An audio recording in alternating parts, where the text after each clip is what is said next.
What I'm going to do is I'm going to actually glue this down, the main panel that I cut out. This is where we're going to do the artwork. I'm going to glue this panel down to some poster board. And what that does is it helps keep it flat. So while I'm tooling it, because I tool very, very deep because I want people to be able to see the variations in the leather and the tooling effect itself, the effects that I create while I'm tooling. Doing that will actually distort the leather if I weren't to back it with anything. Think of it like when you're playing, if you've ever rolled out pizza dough at home or made bread or anything like that, you get a big ball, and when you start pounding out the center, the dough wants to get larger, but it bowls out. Well, leather does the same thing when it's wet and you're pounding on it, especially from the center, wherever the design is. It wants to distort its shape. So gluing it down actually helps with it keeping its shape. What I'm going to do here is I'm basically going to trace out the outline of the piece that I punched, which is the face of the wallet. I'm going to trace it out here in pencil.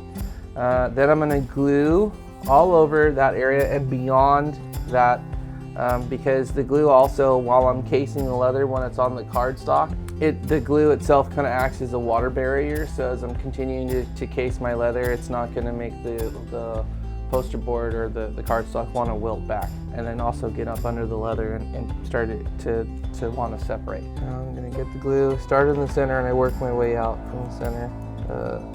This glue, it can activate pretty quick. When you're moving it around, it can start to get really lumpy.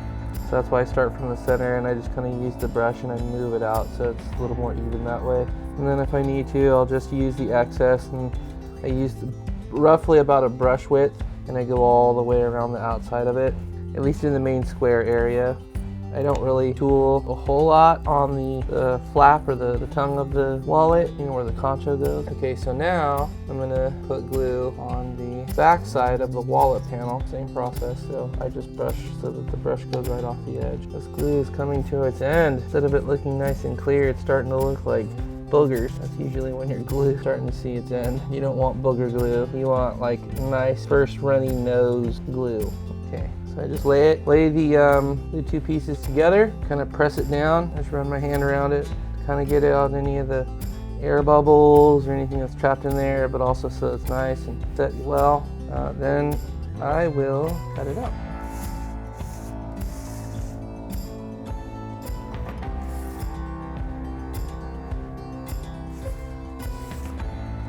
I'm going to set these guys down on my table here, and they're going to dry. I'm going to grab a couple of clean pieces of paper. I'm going to set them down. I like to use my favorite heavy books, Rockin' Down the Highway. It's got a lot of really rad art.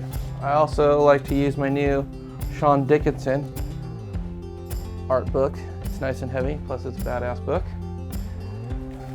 I also go to my greats, Norman Rockwell, old Rocky. He helps me out. And I like to use these luscious ladies, my pinup book.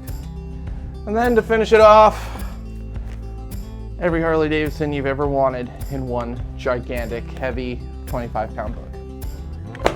Right there.